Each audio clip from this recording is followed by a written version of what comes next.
Oh, say, can you see by the rectal feeding tube what so proudly we hailed? A success that was gleaming, whose broad stripes and fresh scars and anal fissures large. Oh, the prisoners we hung from a wrist as they're screaming, and the beatdowns were there. Rape hangs in the air. The proof that this worked is as thick as my hair. Oh, say do those agents crying among us stand for strength and freedom and rectally infuse hummus?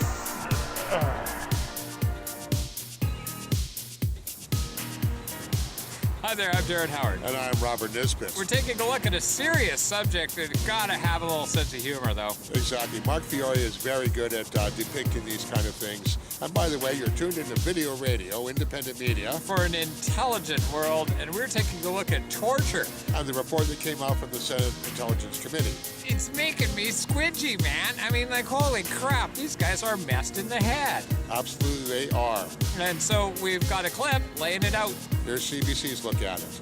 That the CIA tortured people after 9/11 has been known for years. Hollywood has already depicted the near-drowning technique called waterboarding. But it was worse than this, says the new Senate report. The CIA's actions a decade ago are a stain on our value and on our history. It's a complete turnaround from the post-9/11 days when the Bush administration secretly authorized torture, then denied practicing it. We do not torture. Oh, but America did torture, says the report. Furthermore, it was a lot more gruesome than is generally known. Amongst other things, the report says CIA torturers nearly killed some prisoners. They denied sleep for up to a week and inflicted what the report calls rectal rehydration and feeding. Some CIA officers, says the report, were moved to the point of tears and choking up by the cruelty they witnessed. Furthermore, it says the CIA lied to both Congress and the White House about the things it did in its secret foreign prisons. The report quotes a memo from CIA manager Jose Rodriguez asking employees not to engage in speculative language as to the legality of given activities, or more precisely, judgment calls as to their legality, especially in emails. And to top it off, says the report, the CIA exaggerated and lied to its political masters about the intelligence the torture produced. Did we torture people? Yes. Did it work? No. President Obama publicly supported the report's release, but he also ordered U.S. forces worldwide to high alert, fearing reprisals.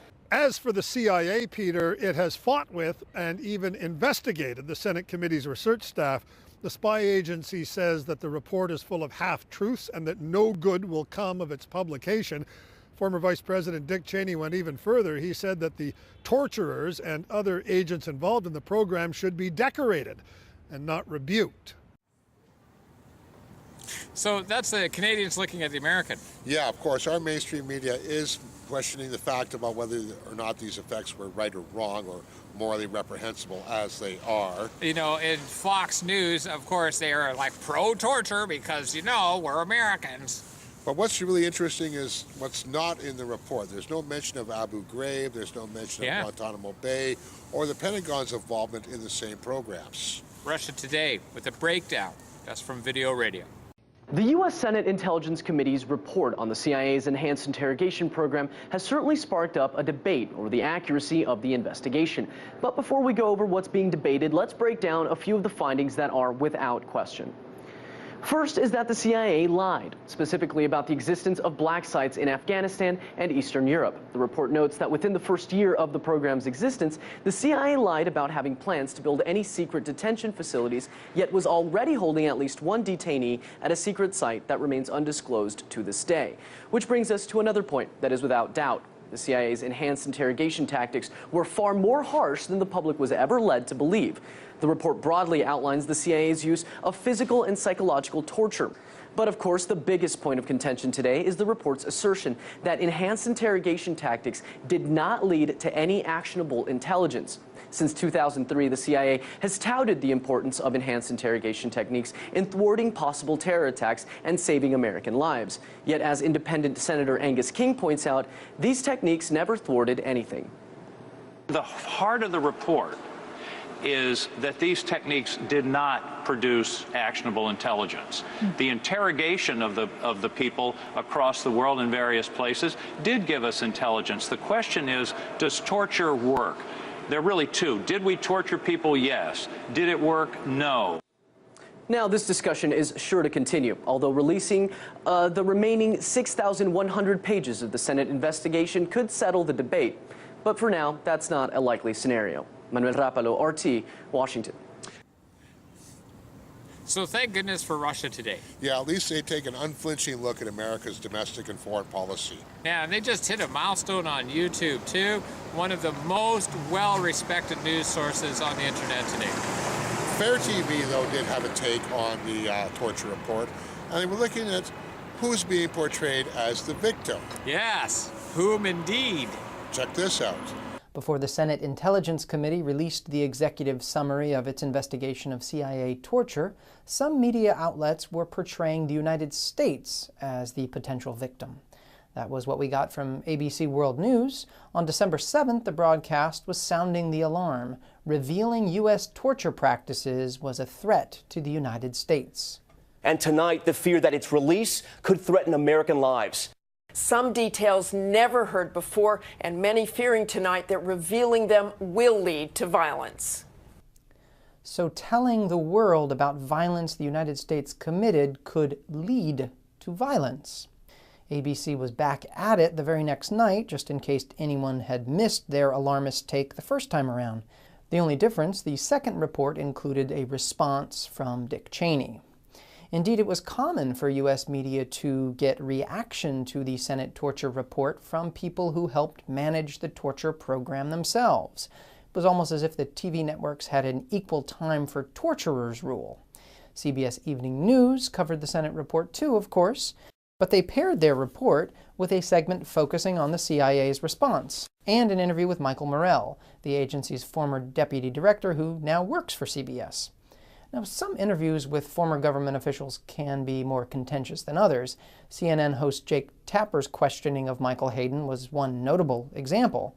But it is bizarre to air softball interviews with people who have a well-documented history of deceiving the public. So remember, violence may beget violence. Yes, it just might happen that way. But it's, of course, going to happen that way. I mean, come on, let's throw up and grab some brain cells here. Okay, Jon Stewart. Yeah, taking a look at what's coming out, or what came out in the torture report. Yes, it's very cool. Check it out. Why do we need to see this stupid, old, boring CIA torture report anyway? We got to the bottom of this years ago. This government does not torture people. Boom! If that famed painter of cats and feet says we didn't torture, who are we to disagree? What's in your so-called report? CIA detainees kept in complete darkness, shackled in isolated cells, with loud noise or music, stripped naked, physically struck, various painful stress positions, hands tied together over their heads, chained to the ceiling. A case in which a prisoner's lunch tray consisting of hummus, pasta, and nuts were pureed and rectally infused. Of the 119 individuals found to have been detained by the CIA during the life of the program, the committee found that at least 26 were wrongfully held.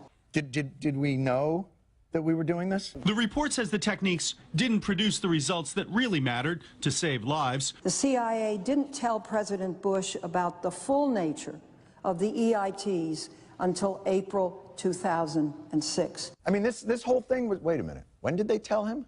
April 2006. And when did he angrily and defensively say, we don't torture people? This government does not torture people. So the CIA knew, the executive branch knew, I'm assuming the Senate Intelligence Committee knew. But according to this report, we did far more unspeakable things to a much larger number of people for negligible effect and lied about it for years on end. So what's the upside? America is big enough to admit when it's wrong and confident enough to learn from its mistakes. You want us to do that? Okay. Yeah. We'll face that ugly truth in just a second. I just want to figure out, how did they get the cheese in the crust? That's what I want to know. So loving the Jon Stewart. Seems that Bush did know that torture was going on. Yeah, just so happens. But, you know, they're psycho and weird. Okay, so there's a little bit of a response. Yeah, just a little bit. At least Cameron came out and used the word. But the response from North Korea and China is also interesting. Take a look at the international reaction. It took America's closest ally, British Prime Minister David Cameron, to say the word the CIA has been reluctant to use so far. We should be clear, torture is wrong. Afghan President Ashraf Ghani called the revelations shocking and inhumane, demanding to know how many Afghans had been abused on their own soil. Afghanistan is among a number of countries that hosted secret CIA prisons, including U.S. allies Thailand and Poland. Poland's former president downplayed his country's involvement, stating simply the U.S. asked for a quiet place where they could effectively get information from people.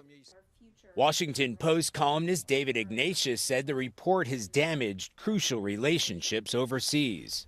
The next time the U.S. asks Poland or Thailand or any other country that's been embarrassed by the disclosures in the Senate Intelligence Report to do us a favor in secret, I'm sure there's going to be a lot of pushback. Iran's supreme leader, Ayatollah Ali Khamenei, took to Twitter, calling America a symbol of tyranny against humanity. They claim they're a prideful nation, he said, but the U.S. government has debased and misguided their people who aren't aware of many realities. No stranger to accusations of state-sanctioned torture itself, China took the moral high ground, saying China opposes torture. We think the U.S. should reflect and correct their actions.